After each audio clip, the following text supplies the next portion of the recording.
سفیر ہے یہ بدر منیر ہے یہ روشن دماغ ہے یہ روشن ضمیر ہے یہ ان کی وفائیں پیاری ان کی ادائیں پیاری ان کی صدائیں پیاری ان کی دعائیں پیاری. الحمد لله وكفى وسلام على عباده الذين اصطفى. أما بعد، أعوذ بالله من الشيطان الرجيم. بسم الله الرحمن الرحيم. إن الحسنات يذهبن السيئات. سبحان ربك رب العزة عما يصفون وسلام على المرسلين والحمد لله رب العالمين. اللهم صل على سيدنا محمد وعلى آل سيدنا محمد وبارك وسلم. اللهم صل على سيدنا محمد وعلى آل سيدنا محمد وبارك وسلم. اللهم صل على سيدنا محمد وعلى آل سيدنا محمد وبارك وسلم. انسانی زندگی کے مختلف دور ہوتے ہیں. جب بچہ پیدا ہوتا ہے تو بچپن کا دور کہلاتا ہے. اس دور میں بچے کا کام دودھ پی لینا اور وقت گزار دینا ہوتا ہے. جب تھوڑا اور بڑا ہوتا ہے، چلنے پھرنے دوڑنے بھاگنے کے قابل ہو جاتا ہے، تو پھر اس کو کھیلنے کا شوق ہوتا ہے. بس کھاتا پیتا ہے، سوتا ہے اور باقی سارا وقت وہ کھیلتا ہے. پھر لڑکپن کا دور شروع ہو جاتا ہے. اس لڑکپن کے دور میں اس پر تھوڑی تھوڑی ذمہ داری ڈالی جاتی ہے. اس کو پڑھانا شروع کرتے ہیں.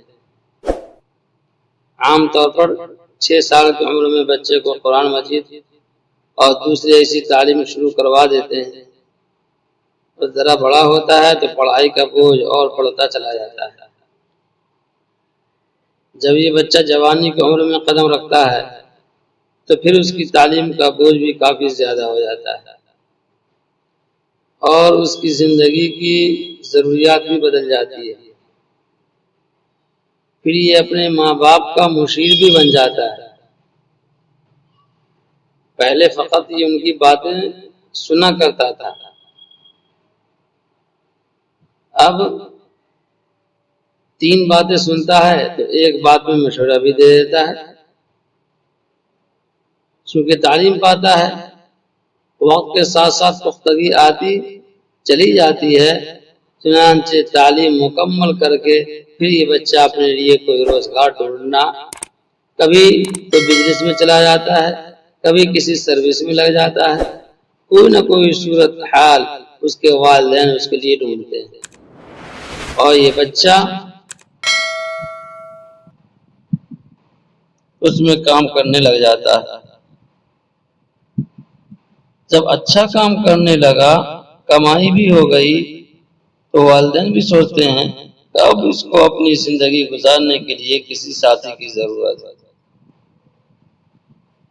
چنانچہ کچھ جوانی کی عمر میں پھر اس نوجوان کی شادی کر دی جاتی ہے. یہ زندگی کی ایک ترتیب ہے. اس میں انسان اپنی بیوی کے ساتھ مل کر اپنے گھر کی بنیادیں رکھتا ہے اور ایک نئی فیملی کی بنیاد پڑتی ہے. ذمہ داریاں اٹھاتا ہے، حقوق اللہ اور حقوق العباد دونوں کو پورا کرتا ہے. لیکن یہ جوانی کی عمر ایسی ہوتی ہے کہ انسان کے پاس وقت زیادہ ہوتا ہے اور کام کرنے کو توڑا ہوتا ہے. جو کام کرنے والے لوگ ہیں نا، یہ بات ان کی کر رہے ہیں. جو کام کرنے والے لوگ ہیں ان کی بات کر رہے ہیں. جو کام کرنے والے نہیں ہوتے ان کو تو ہمیشہ وقت کی کمی کا شکوہ ہی رہتا ہے. اس لیے کہتے ہیں کہ اگر کوئی کام ذمہ لگانا ہو تو فارغ بندے کے ذمہ نہ لگائیں. جو پہلے سے کسی کام میں لگا ہوا ہے اس کے ذمہ لگائیں. وہ کام کرنے والا اس کام کو بھی کر دے گا. فارغ بندے کے ذمہ اس لیے نہ لگائیں کہ اس کے پاس فرصت نہیں ہوتی. چنانچہ سست آدمی کی علامت ہوتی ہے کہ کوئی کام اس کو کہہ دو تو وہ کہے گا کہ میرے پاس فرصت ہی نہیں۔ تو جو لوگ کام کرنے والے ہوتے ہیں ان کو یوں محسوس ہوتا ہے کہ کرنے کا کام ہمارے پاس تھوڑا ہے، ہم اور بھی کر سکتے ہیں۔ یہ اصل وقت ہوتا ہے زندگی کا۔ توانائیاں بھرپور ہوتی ہیں، قوت یادداشت بہت ہوتی ہے، جسمانی طاقت اپنے عروج پر ہوتی ہے، قوت ارادی کی انتہا ہوتی ہے۔ اگر اس عمر میں انسان کے سامنے کوئی مقصد ہو تو اس مقصد کو حاصل کرنے کے لیے یہ نوجوان بہت کام کر سکتا ہے۔ اگر آپ سوچیں اور دیکھیں اپنی تاریخ کو تو دنیا میں جتنے بڑے بڑے کام ہوئے اکثر و بیشتر کام جوانوں نے کیے۔ مثال کے طور پر سیدنا ابراہیم علیہ السلام جو ابو الانبیاء ہیں، جد الانبیاء ہیں، جن کی نسل سے اللہ تعالیٰ نے 10,000 سے زیادہ پیغمبر بھیجے، وہ ابراہیم علیہ السلام اپنی جوانی کے وقت میں تو کام کرنا شروع کیا۔ توحید کا پیغام لے کر جوانی کی عمر میں اٹھتے ہیں اور شرک و بت پرستی کی مذمت اور برائی کرتے ہیں۔ ان کے زمانے میں ایک بادشاہ تھا جس کا نام تھا نمرود، اور اس نے خدائی کا دعویٰ کیا تھا۔ تو ابراہیم علیہ السلام اس کے سامنے کھڑے ہوتے ہیں اور اسے کہتے ہیں کہ تو غلط ہے۔ جب اس سے بات چیت کا موقع ہوا تو اس نے کہا کہ تم بتاؤ تمہارا پروردگار کیا کرتا ہے؟ تو انہوں نے کہا کہ میرا پروردگار وہ ہے جو انسانوں کو زندگی بھی دیتا ہے اور موت بھی دیتا ہے۔ تو نمرود نے سوچا اور کہنے لگا یہ کام تو میں بھی کر سکتا ہوں، یہ کام اتنا بڑا تو ہے نہیں تو میں نہ کر سکتا۔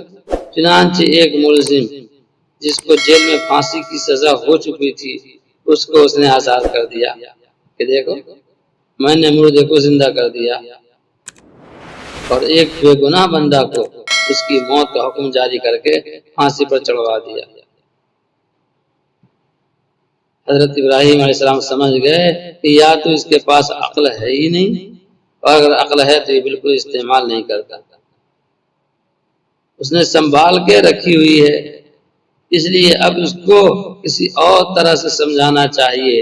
چنانچہ انہوں نے فرمایا ان اللہ یأتی بالشمس من المشرق فأت بها من المغرب فبہت الذی کفر، میرا پروردگار وہ ہے جو سورج کو مشرق سے طلوع کرتا ہے، پورب سے اگاتا ہے، تم اگر خدائی کا دعویٰ کرتے ہو تم اسے مغرب سے طلوع کر کے دکھا دو،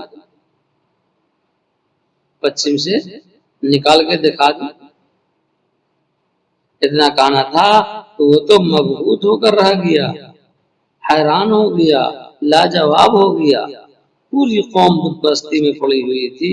ایک موقع پر قوم نے کسی میلے میں جانے کا ارادہ کیا، سیدنا ابراہیم علیہ السلام نے تو معذرت کر لی کہ قال انی سقیم، کہا کہ میں تو بیمار ہوں، میری طبیعت صحیح نہیں ہے۔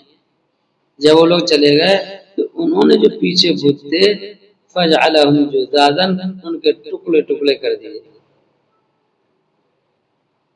سب بت توڑ ڈالے، اور جو ایک بڑا بت تھا کلہاڑا اس کے کندھے پر رکھ دیا۔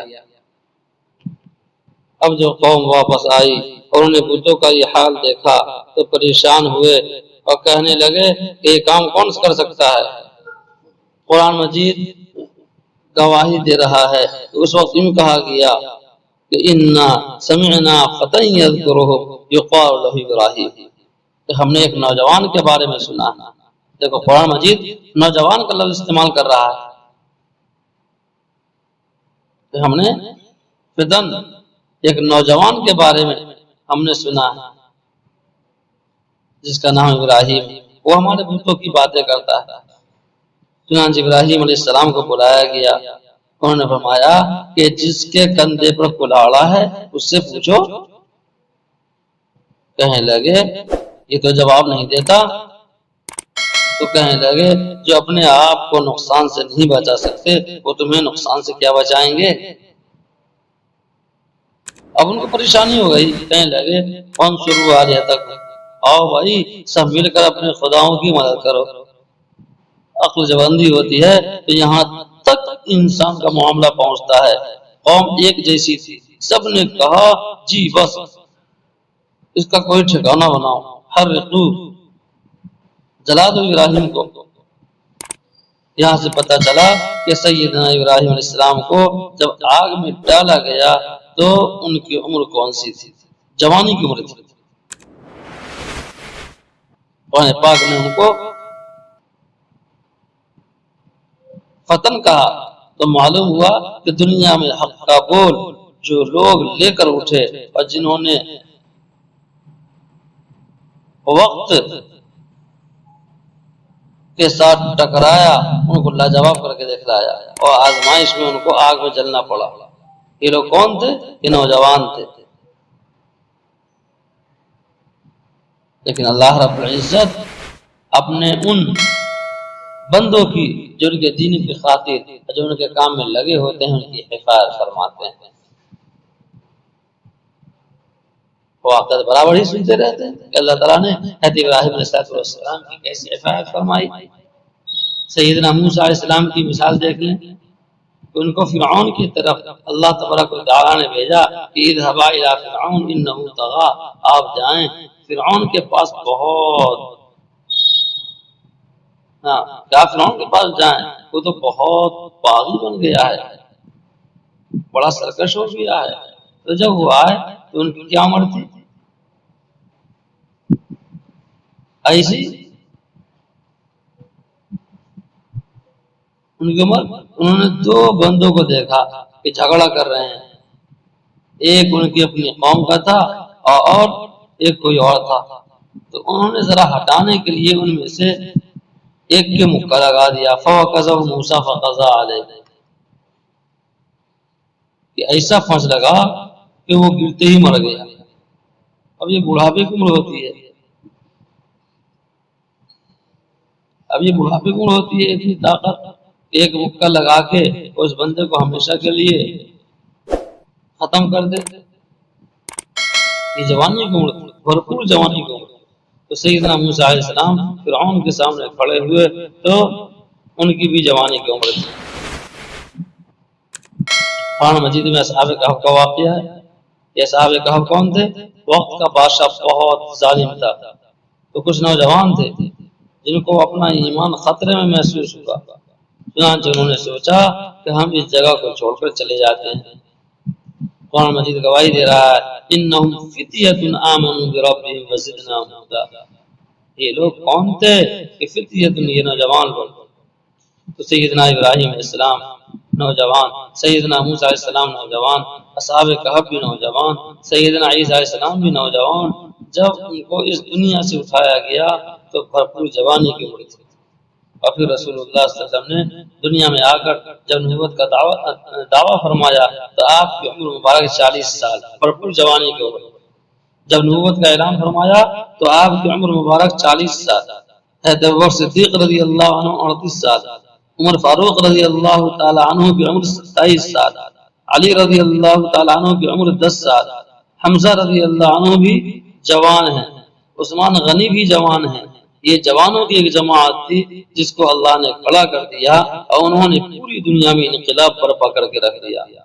ان مثالوں سے پتہ چلتا ہے کہ دنیا میں جنہوں نے بڑے کام کر دکھائے یہ لوگ نوجوان تھے، لہذا اس عمر میں اللہ تعالیٰ نے برکت رکھی ہوتی ہے، اللہ تعالیٰ کی طرف سے دی ہوئی نعمتیں اپنے کمال کی ہوتی ہیں، لہذا آدمی جس کام کو کرنے کی نیت کر لے اس کام کو کر گزرتا ہے۔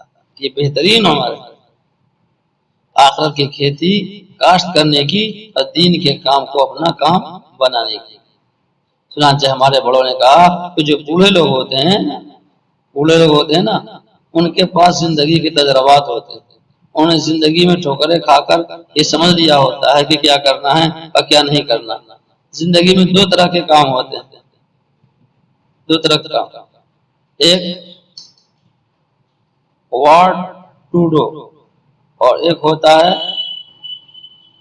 یہ واٹ ٹو ڈو، جس طرح عام ہوتا ہے واٹ ناٹ ٹو ڈو، اس سے بھی زیادہ اہم ہوتا ہے. کیوں؟ کہ وہ ٹھوکریں کھائے بغیر بندہ نہیں سمجھ سکتا.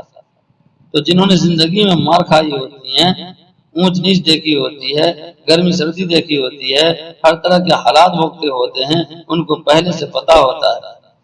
یہ بوڑھے لوگ حقیقت میں دین اسلام کی نظر میں سمجھدار ہوتے ہیں. ہر گھر کے اندر ماں باپ کی حیثیت تھینک کی ہوتی ہے، اور نوجوانوں کو چاہیے کہ ان سے ہدایات لیں، پالیسی لیں اور کام کرتے رہیں، چلتے رہیں. کام نوجوانوں نے کو کرنا ہوتا ہے، اور گائیڈ لائن ان کو ان کے بڑوں کو دینی ہوتی ہے. اسے نبی علیہ السلام نے فرمایا البرکۃ مع اکابرکم، یہ برکت تمہارے لیے بڑوں کے ساتھ رہنے میں. ایک ہوتا ہے پانی اور ایک ہوتی ہے آگ. جب دونوں ملتے ہیں تو وہ بھاپ بن جاتی ہے، اور یہ بھاپ بڑی بڑی ریل گاڑیوں کے بوجھ کو کھینچ کے لے جاتی ہے. اس طرح نوجوانوں کی مثال آگ کی سی ہے اور بوڑھوں کی مثال پانی کی سی ہے. اس لیے اگر نوجوانوں کا جوش اور بوڑھوں کا ہوش یہ دونوں جمع ہو جائیں تو یہ بھی اسٹیم کی طرح ایک چیز بنتی ہے جو زندگی کی گاڑی کو دھکیل کے منزل پہ پہنچا دیا کرتی ہے. اور جہاں نوجوان ایک دوسرے کے رہبر خود بن جائیں گے وہاں ٹھوکر کھائیں گے. وہ نوجوان جو دوسرے نوجوان کا رہبر ہے اس کی مثال ایسی ہے جیسے کوئی اندھا اندھے کا رہبر ہو، وہ دونوں گڑے میں گریں گے. کیوں؟ کہ انہوں نے زندگی کے راستے کو دیکھا نہیں ہوتا. صحیح معنوں میں رہبر وہ ہے جو ان سب راستوں سے گزرا ہوا ہو جن پر آپ جانا چاہتے ہیں. جس کو پتہ ہی نہیں راستے کا وہ کیا بتائے گا؟ وہ تو جم کھائیں گے، اس کو کیا پتا کہ کہاں کہاں اسپیڈ بریکر لگے ہوئے ہیں. اس لیے کامیاب زندگی ان لوگوں کی ہوتی ہے کہ جوانی کی عمر میں اپنے بڑوں کی ہدایات کے مطابق زندگی گزارے. چنانچہ اس امت کے جتنے بڑے مشاہیر تھے یہ وہ تھے جنہوں نے اپنے ماں باپ سے تربیت پائی اور انہوں نے جوانی کی عمر میں بہت ہی بلند مقام پا لیا تھا. بایزید بستامی رحمۃ اللہ علیہ کے بارے میں جنید بغدادی رحمۃ اللہ علیہ فرمایا کرتے تھے کہ جس طرح فرشتوں میں جبرائیل علیہ السلام کا مقام ہے، میری نظر میں اولیاء کی دنیا میں بایزید بستامی کا وہ مقام ہے. بچپن میں یتیم ہو گئے تھے، اور یاد رکھیں اس دنیا میں یتیم ہی در یتیم بنا کرتے ہیں. جب ظاہری سہارے نہیں ہوتے پھر اللہ تعالیٰ ان کا سہارا بن جایا کرتا ہے. ماں نے تربیت کی، بچہ لڑکپن سے ہی سعادت مند بنا، اور عین عالم شباب میں یہ عالم بھی تھا، ولی بھی تھا، اپنے وقت کا بہت بڑا شیخ تھا. ابو حامد محمد غزالی یہ بھی اپنی ابتدائی عمر میں یتیم ہو گئے تھے. ان کی تربیت ان کی والدہ نے کی. دو بھائی تھے، بڑے احمد غزالی اور چھوٹے محمد غزالی، جن کو امام غزالی کہتے ہیں. یہ امام غزالی اپنے وقت کے خطیب، مفتی اعظم سب بن گئے تھے. ان کے بڑے بھائی بڑے نیک تھے، صاحب روحانیت تھے، مگر ان کے پیچھے نماز نہیں پڑھتے تھے. ایک دن انہوں نے اپنی والدہ صاحبہ سے کہا کہ امی، سارے لوگ کہتے ہیں کہ تیرا بھائی تو تیرے پیچھے نماز نہیں پڑھتا. تو ماں نے بیٹے کو کہا کہ بیٹے اکیلے پڑھنے کے بجائے مسجد میں جماعت سے نماز پڑھا کرو. اگلی نماز میں بڑا بھائی بھی چلا گیا. اس نے ایک رکعت تو پڑھی، جب دوسری رکعت شروع ہوئی تو بڑے بھائی نے نیت توڑی اور گھر آ گیا. اب پہلے سے زیادہ فتنہ اٹھا. امام غزالی رحمۃ اللہ علیہ بہت پریشان تھے. گھر آئے اور والدہ سے کہا کہ امی، بھائی نے تو پہلے سے زیادہ تماشا کر دکھایا، دوسری رکعت میں تو نماز توڑ کے گھر واپس آ گیا. اگر نماز پڑھنے نہ جاتا تو بہتر تھا. ماں نے بلایا، پوچھا بیٹے تم نے ایسا کیوں کیا؟ اس نے کہا امی، آپ نے حکم دیا تھا کہ بھائی کے پیچھے نماز پڑھنا. جب تک یہ نماز میں تھا میں اس کے پیچھے رہا، جب یہ نماز میں نہیں تھا تو مجھے کیوں کھڑے ہونے کی ضرورت تھی؟ مجھے کھڑے ہونے کی کیا ضرورت تھی؟ اب ماں نے پوچھا چھوٹے سے، یہ تمہاری نماز کا کیا بنا؟ بھائی کا سر شرم سے جھک گیا، کہنے لگا امی، بھائی ٹھیک کہتا ہے. پہلی رکعت میں میری توجہ پوری کی پوری اللہ رب العزت کی طرف تھی، اور دوسری رکعت میں جب میں کھڑا ہوا تو نماز کے بعد مجھے درس دینا تھا، اس میں فقہ کے مسائل پڑھ رہا تھا، نماز میں ایک مسئلے کی طرف میرا دھیان چلا گیا، جس کی وجہ سے میرا دھیان نماز میں نہ رہا۔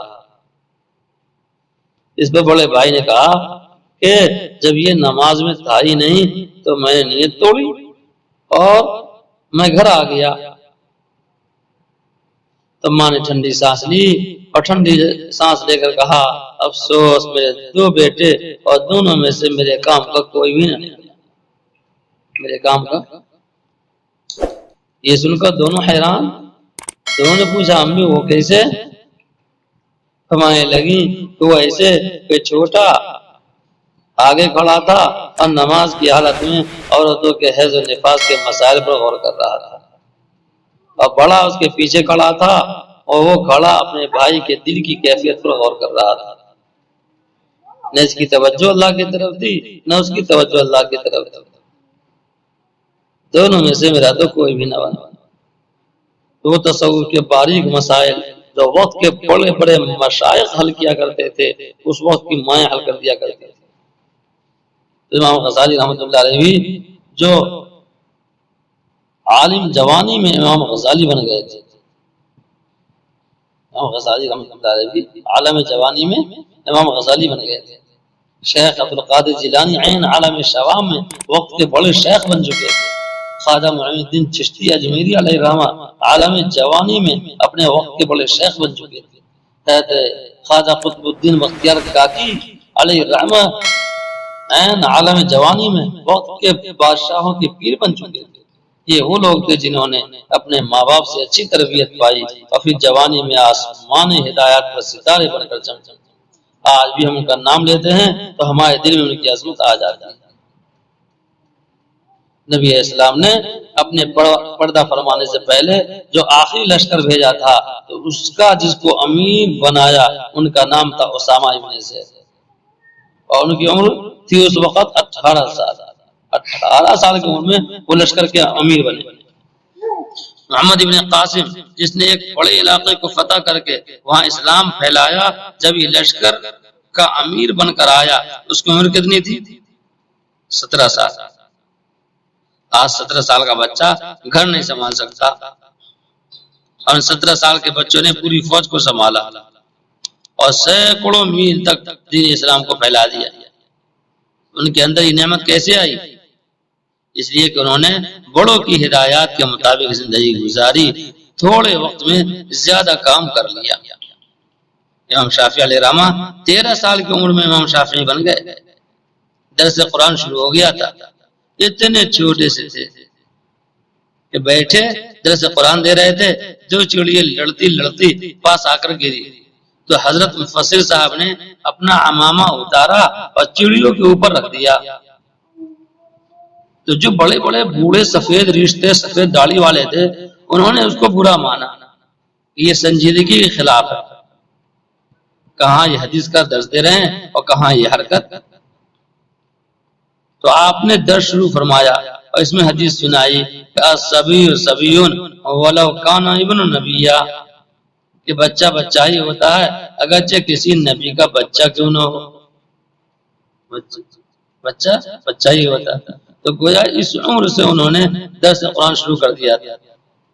خواجہ محمد معصوم امام ربانی مجدد الفسانی کے بیٹے، انہوں نے 12 سال کی عمر میں اپنے والد گرامی سے سلسلہ نقشبندیہ کی اجازت و خلافت حاصل کر لی تھی۔ تو دیکھیے جو کرنے والے ہوتے ہیں نا، 12 سال کی عمر میں، 13 سال کی عمر میں، 17 سال کی عمر میں، 18 سال کی عمر میں اتنے بڑے بڑے کام کر جاتے ہیں۔ اس لیے یہ عمر بڑے کام کی عمر ہوتی ہے۔ ہم سمجھتے ہیں جی چھوٹا سا بچہ ہے، نہیں، اس کو بڑی صفات اللہ نے دی ہوئی ہوتی ہے۔ اس لیے اگر صحیح طور پر اس کی شروع سے تربیت ہو، 15-18 سال کی عمر میں وہ ایک بھرپور معاشرے کا فرد بن چکا ہوتا ہے، مگر اس میں وہی بنتے ہیں جنہوں نے بچپن سے تربیت پائی ہو۔